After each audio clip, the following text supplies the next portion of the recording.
નમસ્કાર. વિશેષ ન્યૂઝની વિશેષ રજૂઆત વિશેષ વિશ્લેષણ વિથ દિનેશ સિંધવમાં તમારું સ્વાગત છે. તમે ટાઇટલ અને થંબનેલમાં જોયું હશે કે ઈશુદાન ગઢવી અને દેવાયત ખવડ બંને મળે છે, ભેટે છે અને વાતચીત કરે છે. આ મુદ્દે આપણે વાતચીત કરવી છે, વિશેષ વિશ્લેષણ કરવું છે. સમાચાર એટલા માટે બને છે કે બંને જાણીતા ચહેરાઓ છે. ઈશુદાન ગઢવી જે આમ આદમી પાર્ટીના પ્રદેશ પ્રમુખ છે, લોકપ્રિય પણ છે, અને દેવાયત ખવડને બધા જ ઓળખે છે. અને હાઈકોર્ટે હમણાં જે છેલ્લે ટિપ્પણી કરી એ પછી વધારે લોકોએ, જે લોકો નહીં ઓળખતા હોય એ પણ એમને ઓળખતા થયા છે. તો આ બંને જ્યારે મળે છે ત્યારે રાજકીય ક્ષેત્રમાં હલચલ તો છે જ. એક ચર્ચા પણ ચાલી રહી છે કે આ બંને શા માટે મળ્યા હશે. બંને મળ્યા, બંને ભેટ્યા અને બંને વચ્ચે વાતચીત થઈ તો શું વાત થઈ હશે. એક વિડીયો સોશિયલ મીડિયામાં વાયરલ થઈ રહ્યો છે. આ વિડીયો તમારા સુધી કદાચ જો ન પહોંચ્યો હોય તો મેં શરૂઆતમાં તમને દેખાડ્યો. આ વિડીયોને કેન્દ્ર સ્થાને રાખીને જ જે કંઈ રાજકીય વર્તુળોમાં ચર્ચા થઈ રહી છે અને ખાસ તો મીડિયામાં પણ ચર્ચા ચાલી રહી છે, એના ઉપર વિશેષ વિશ્લેષણ કરું છું. દેવાયત ખવડ અને ઈશુદાન ગઢવી મળે તો શા માટે સમાચાર બને છે? સમાચાર એટલા માટે બને છે કે રાજુ કરપડા સાથે પણ કનેક્શન છે. દેવાયત ખવડ અને રાજુ કરપડા બંને મામા ફઈના ભાઈઓ થાય છે. અને રાજુ કરપડાએ હમણાં જ આમ આદમી પાર્ટી છોડી છે અને ઈશુદાન ગઢવીએ પણ રાજુ કરપડાને પાર્ટી છોડ્યાના તરત ગણતરીના કલાકોમાં સોમનાથથી ગાંધીનગર સુધી કિસાનોને બચાવવા માટેની યાત્રા કરવા માટે મજબૂર થવું પડ્યું છે. એટલા માટે કે રાજુ કરપડા પણ દિગ્ગજ છે, ખેડૂતોમાં ખૂબ લોકપ્રિય છે. એટલે ઈશુદાને પ્રમુખ તરીકે પોતાની જવાબદારી નિભાવી અને પ્રવીણ રામને સાથે રાખીને યાત્રાની શરૂઆત કરાવી છે, જે ગાંધીનગર સુધી યાત્રા આવવાની છે. સોમનાથથી શરૂઆત થઈ છે. સવાલ એ છે કે આમ આદમી પાર્ટીની જે રાજકીય યાત્રા છે એ યાત્રાની સફર ખૂબ લાંબી છે. 2027માં સત્તા મળી જશે એવું નથી. એ પછીની જે વિધાનસભાની ચૂંટણી આવશે ત્યાં સુધી કદાચ રાહ જોવી પડશે, સિવાય કે પાર્ટીમાં કશું કેવા ભંગાણ ન થાય તો. આમ છતાં અત્યારે આમ આદમી પાર્ટીનું અને ખાસ તો પ્રદેશ પ્રમુખ તરીકે ઈશુદાન ગઢવીની જવાબદારીને કામ જ એ છે કે પાર્ટીને ટકાવી રાખવી, બને એટલા જાણીતા ચહેરાઓને પાર્ટી સાથે જોડવા. તો જ્યારે દેવાયત ખવડ ઈશુદાનને મળે છે, ગળે મળે છે અને વાતો કરે છે ત્યારે શું વાત થઈ એના ઉપર બધાની નજર છે.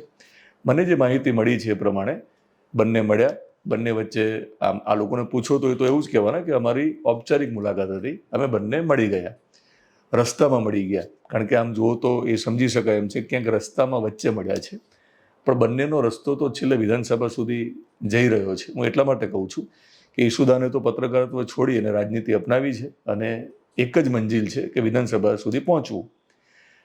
દેવાયત ખવડનો પણ રસ્તો એ જ છે. દેવાયત ખવડે ભલે સત્તાવાર રીતે કોઈ જાહેરાત ન કરી હોય, કોઈ પાર્ટીનો ખેસ ન પહેર્યો હોય, પણ વચ્ચે વચ્ચે સ્ટેજ ઉપરથી ડાયરાના અને એકાદ પોડકાસ્ટમાં મેં પણ સાંભળ્યું હતું કે એમને ઈચ્છા વ્યક્ત કરી હતી કે એમને રાજનીતિમાં જવું છે. જો દેવાયત ખવડે રાજનીતિ કરવી હોય ને રાજનીતિમાં જવું હોય તો એક રસ્તો એમને વિધાનસભા સુધી લઈ જશે. તો બંનેના રસ્તા તો એક જ છે, બંનેની મંજિલ એક છે. તો રસ્તામાં વચ્ચે મળી ગયા, બંનેની ગાડી આમને સામને આવી હશે, આગળ પાછળ હશે, બહુ ખુલ્લીને તો બંને કહે નહીં આપણને, પણ બંને વચ્ચે સ્વાભાવિક છે કે રાજનીતિ લઈને ચર્ચા થઈ હશે.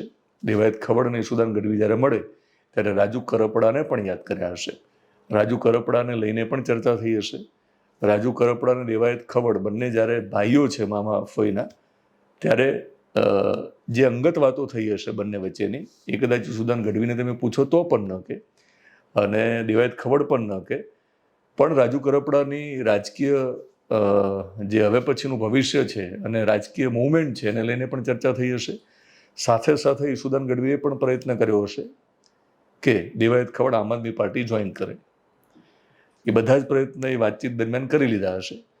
પણ એવું હોય કે જ્યારે નેતા અને ખાસ તો કલાકારો મળે ત્યારે ખુલ્લીને વાતો ન કરે.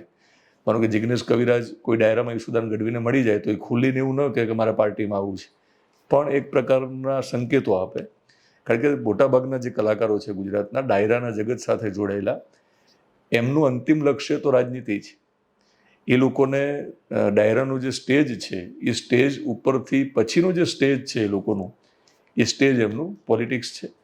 બધા જ કલાકારોને રાજનીતિમાં તો આવું જ છે વહેલા મોડા, પણ કેવી રીતે ક્યાંથી કયા રસ્તે અવાય એની એ લોકો રાહ જોતા હોય છે.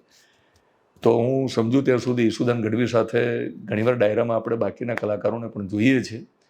તો જિગ્નેશ કવિરાજે જેમ ખુલ્લીને નહીં કીધું હોય એમ દેવાયત ખવડે પણ નહીં કીધું હોય. અને દેવાયત ખવડે તો એક સ્ટેજ ઉપરથી એવું પણ કહ્યું હતું કે જો જિગ્નેશ કવિરાજ ચૂંટણી લડે તો હું પ્રચાર શું કરીશ.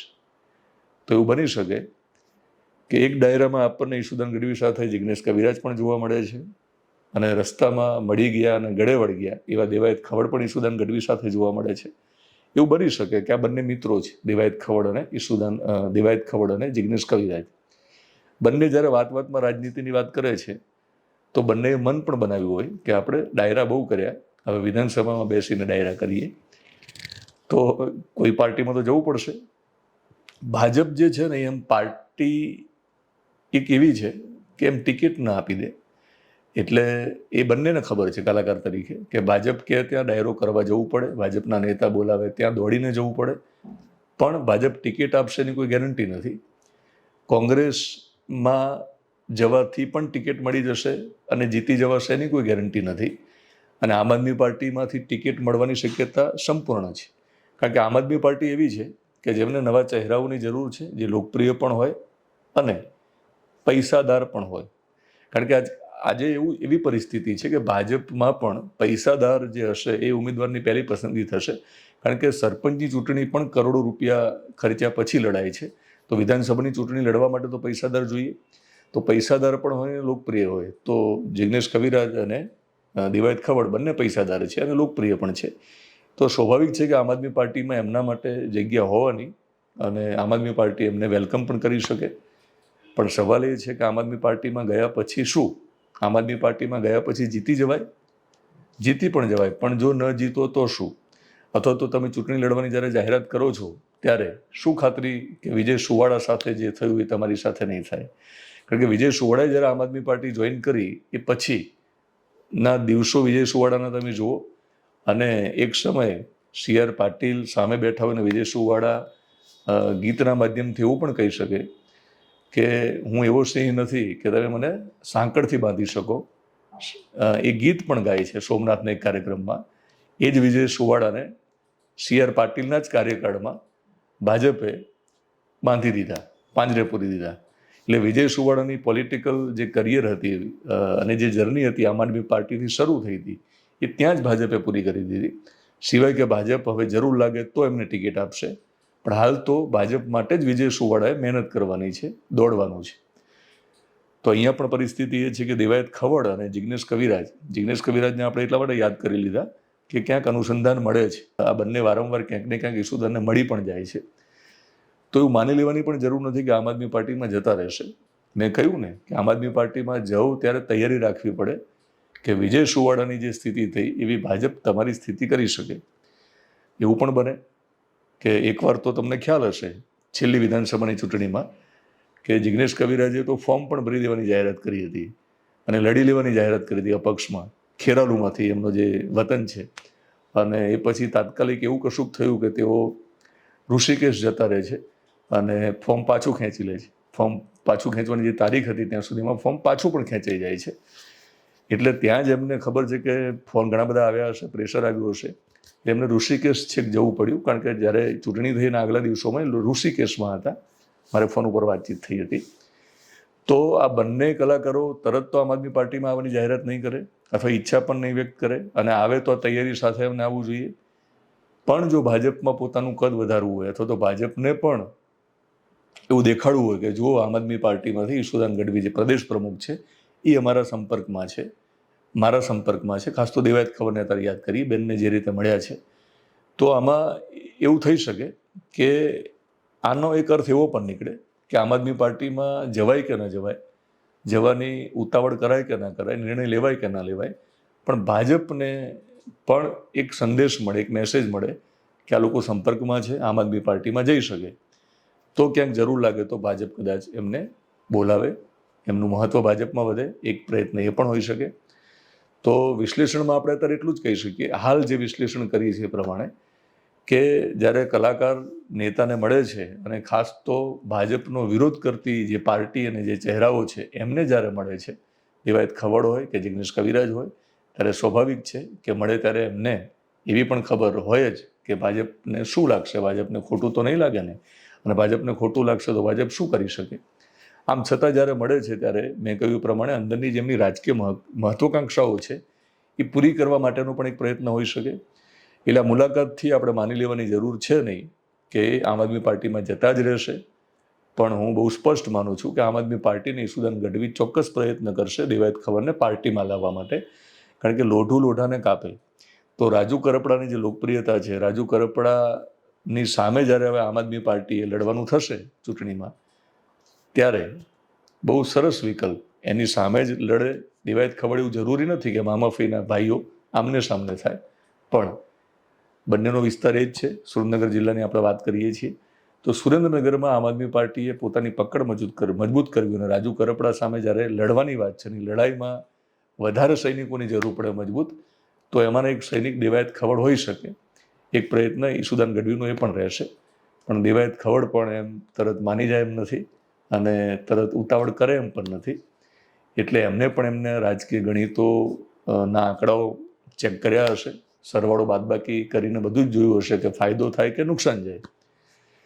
એટલે બધા જ સમીકરણો કામ કરી રહ્યા છે, પણ આ બંને મળે ત્યારે સમાચાર બને અને વિશ્લેષણ પણ થવું જોઈએ. અને એક વાત ચોક્કસ છે કે જો સંજોગો સાથ આપે તો દેવાયત ખવડ 2027માં ચૂંટણી તો લડવાના જ છે, કારણ કે એમની ઈચ્છા પણ છે ને એમને કંઈ પણ દીધું છે. કારણ કે માણસ છે ને એકવાર કશુંક મેળવી લે એટલે ડાયરો કરી લે, લોકપ્રિયતા મેળવી લે અને જેલમાં પણ જઈ આવે, પછી માણસને બધું જ મળી ગયા પછી, માણસ જોડે સંપત્તિ આવી ગયા પછી, માણસને સમાજમાં એક સ્થાન મળી ગયા પછી, દરેક માણસને એક અંતિમ લક્ષ્ય રાજનીતિ હોય છે. એમને રાજનીતિમાં એ જબ્બો પહેરીને એ લાઇટવાળી ગાડીમાં બેસીને વિધાનસભા અને જરૂર લાગે તો લોકસભા સુધી પહોંચવાની બધી ઈચ્છાઓ અને ઈચ્છાઓ પૂરી ન થાય એના માટેના પ્રયત્નો હોય છે. તો સ્વાભાવિક છે કે 2027માં દેવાયત ખવડ રાજનીતિમાં ચોક્કસ આવશે, સિવાય કે બીજા કોઈ સમીકરણો એમને રોકે નહીં. તો ત્યારે હવે જોવાનું એ રહ્યું કે આ બંને વચ્ચેની જે મુલાકાત હતી એ મુલાકાત શું સાબિત કરે છે, તો આગામી દિવસોમાં ખબર પડવાની છે. તો વિશેષ ન્યૂઝની વિશેષ રજૂઆત, વિશેષ વિશ્લેષણ વિથ દિનેશમાં તમને અમારો પ્રયત્ન ગમતો હોય, પસંદ હોય તો આપણી યુટ્યુબ ચેનલને તમે સબસ્ક્રાઈબ કરજો. ફેસબુક પેજ અને ઇન્સ્ટાગ્રામમાં જોતા હોય તો ફોલો કરશો.